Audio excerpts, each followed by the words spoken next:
আপনি আবার এত কষ্ট করতে গেলেন কেন বৌদি?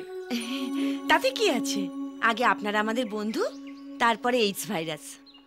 AIDS virus adviser, legal adviser, ওই একই হলো।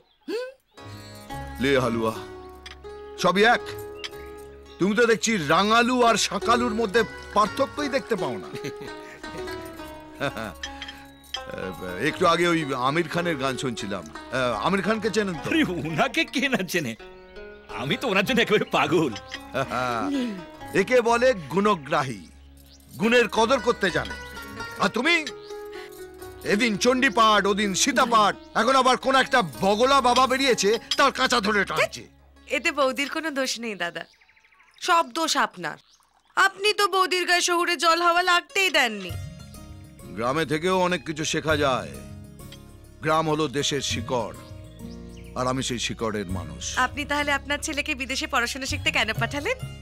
আমি এই গ্রামেই জন্মেছি, এখানেই বড় হয়েছি, আর এখানেই জীবন শেষ করব। ওদের ব্যাপারটা একটু আলাদা, ওদের সময়ের সাথে পাল্লা দিতে হবে। ভগবান না করুন আপনার অবস্থা যেন হরনাথ বাবুর মতো না হয়। কেন, কি হয়েছে? আপনার মতো হরনাথ বাবু তার ছেলেকে লন্ডন পাঠিয়েছিলেন পড়াশোনা করতে। কি হলো? ছেলে হয়ে গেল মডার্ন, হাইফাই, আর তিনি আর তার স্ত্রী যেমন ছিলেন তেমনই রইলেন কাইয়া।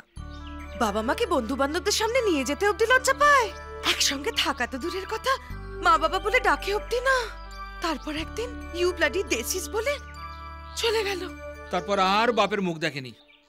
ভদ্রলোক মরার দিন পর্যন্ত চাতক পাখির মতো ছেলের জন্য হাপিত্তেশ করেছে। হায় ভগবান, আমাদের বুবুন যদি আমাদের সাথে এরকম করে তাহলে তো আমরা মরেই যাব।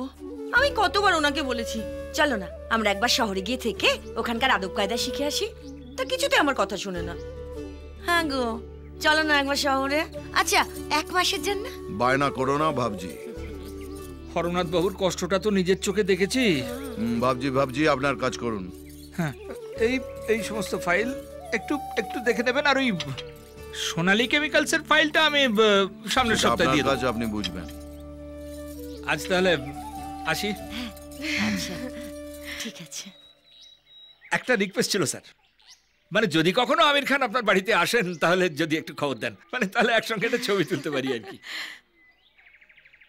উনি তো অনেকদিন আগে মারা গেছেন। মারা গেছেন? হ্যাঁ। কি বলছেন দাদা?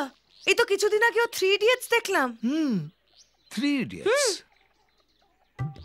আমি ওস্তাদ আমির খানের কথা বলছি।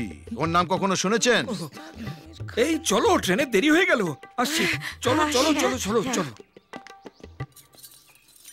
তিনজনই একই শোরুমের মাল, 3 ইডিয়টস।